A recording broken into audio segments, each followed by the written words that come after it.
¿Cómo estás, Zacarías? ¿Todo bien? Buen día, ¿cómo te va? Hola, buen día, ¿cómo les va? Un gusto.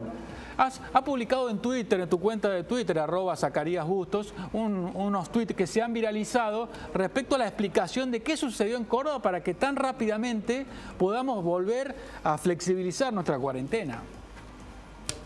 Así es, sí, la verdad que desde que comenzó la pandemia me interesó mucho, digamos, este tema. Yo trabajo en salud, en el gerenciamiento de salud, y la verdad que me interesaba conocer este esquema y sobre todo me interesaba conocer cómo estábamos, como tuvimos afortunadamente el diario del lunes, ¿no? Como se escucha mucho que se dice y en realidad es así, pudimos ver qué funcionó en otros lugares, qué funcionó mejor y qué cosas no funcionaron definitivamente.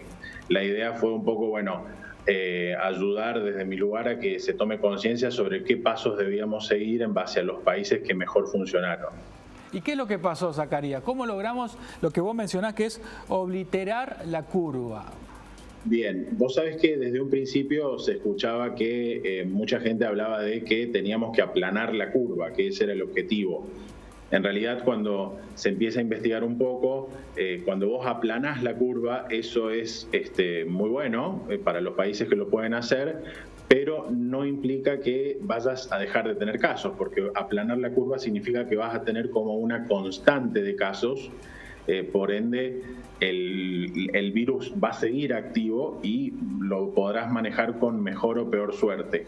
Cuando en cambio se habla de obliterar la curva, lo que se hace básicamente es llevar esa tasa de contagio al nivel más bajo posible y el nivel de casos pasa a ser de cero o de muy poquitos casos.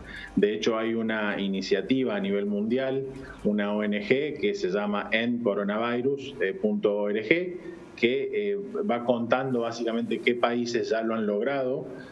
Hay actualmente cerca de 50 países que ya están, digamos, con el objetivo cumplido.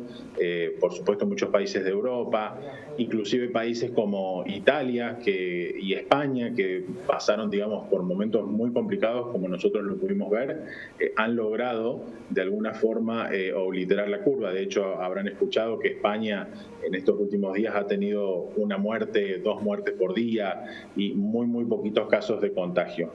¿Y cómo lo lograron entonces? ¿Focalizando en donde estaban los focos, los casos más complicados? Exactamente. De alguna forma esto vino a zanjar esta disputa que había sobre si había que hacer o no testeos masivos. Lo que se vio es que países hermanos, como por ejemplo Chile tiene la tasa de testeo más alta de Latinoamérica. Chile ha testeado cerca de 25.000 personas por cada millón de habitantes. Que es otra discusión, perdón, que es otra discusión también, ¿no? Si hay que testear más o no hay que testear más, ¿no?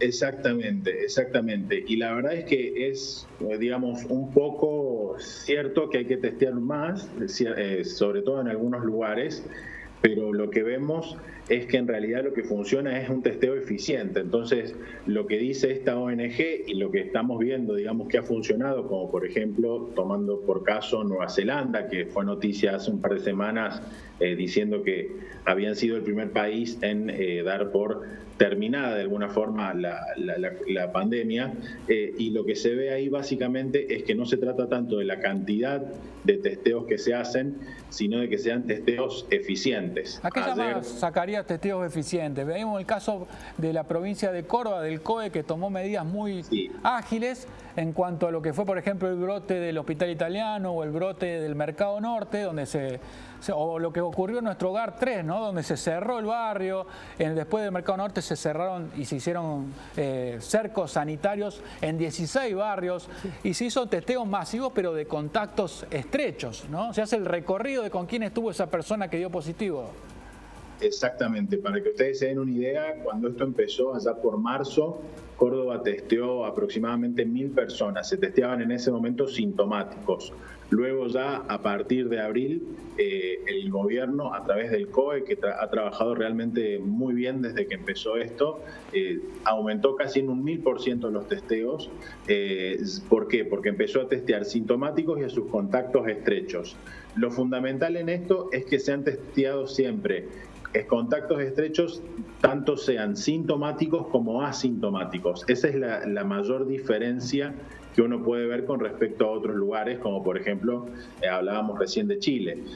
Cuando vos testeás, tenés que salir a buscar los contactos, digamos, de las personas que te han dado positivas, pero muchas de esas personas no van a tener síntomas. Ya venimos escuchando repetidamente que el 80% de las personas que transitan esta enfermedad no tienen síntomas. Entonces, lo que hizo el COE básicamente fue testear a los pacientes que daban sintomáticos. Cada vez que se reportaba un caso positivo, se salía a buscar a sus contactos estrechos, se los testeaba. Eso, como dije antes, llevó a que en marzo se testearan 1.000 personas, pero ya en abril pasaron a más de 10.000, y en el mes de mayo se amplía inclusive eso con el plan Identificar, digamos que viene en consonancia con el plan Detectar, que es del Ministerio de la Salud de la Nación. En esto, hay que decirlo, se ha trabajado en consonancia con el Ministerio de la Salud de la Nación, que ha hecho un excelente trabajo.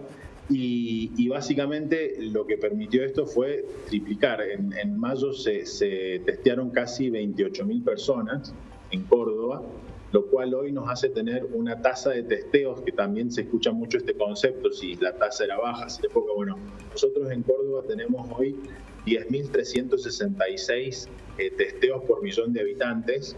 Si lo vemos solamente en Córdoba capital, hay casi 17.000 testeos por millón de habitantes, lo cual nos pone mejor que cualquier otro país de Latinoamérica. Y en esto básicamente va el hecho de testear sintomáticos, contactos estrechos y salir a buscar, como hizo el COE, como ustedes bien decían recién, cuando volvimos una etapa atrás, era básicamente para salir y testear a más de 15 barrios del Gran Córdoba, que te pudieran decir cómo estabas, si vos realmente veías que tenías bombas epidemiológicas.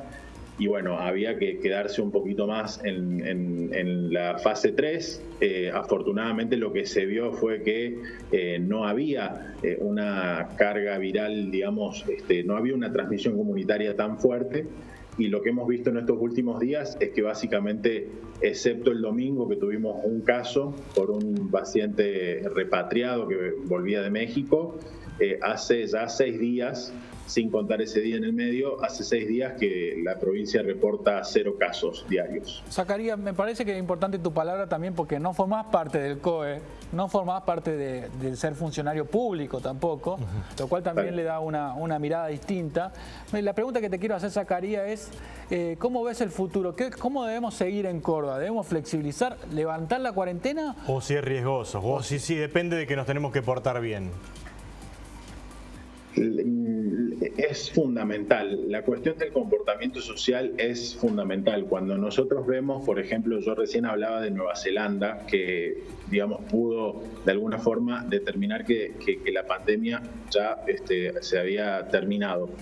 Cuando vos ves esos países, más allá del testeo masivo eficiente que se hace, digamos, lo que uno ve es que el comportamiento social, el uso del barbijo, no besos, no abrazos por unos buen tiempo, por unos varios meses, eso funciona, y funciona mucho. También, digamos, la cuestión que hay que resolver es el tema del transporte público. Lo importante es que el gobierno de Córdoba ha determinado, a mi criterio, de una forma muy eficiente, que nosotros vamos a flexibilizar cuando estemos con por lo menos 3 semanas en donde los casos hayan disminuido un 50%.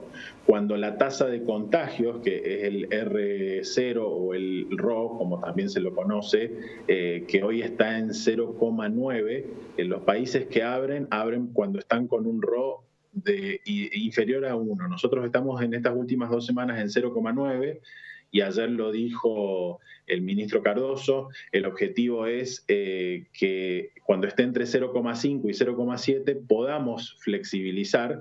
En esto va a ser muy importante que todos los actores involucrados, ya sea gremios, empresas, el gobierno, y todo, por supuesto, siempre supervisado por el Ministerio de la Nación, puedan decir que se han establecido los protocolos necesarios y tenemos que pensar, como yo lo digo en mis redes también, que el virus, es la constante y que el comportamiento social es la variable. Hasta que bien nosotros no tengamos una vacuna, hasta que no tengamos un tratamiento adecuado, que eso puede llevar meses, lo que tenemos que entender es que el virus llegó para quedarse. Lejos de que eso nos asuste, lo que tenemos que hacer es trabajar para adecuar o readecuar nuestra vida a convivir con el virus.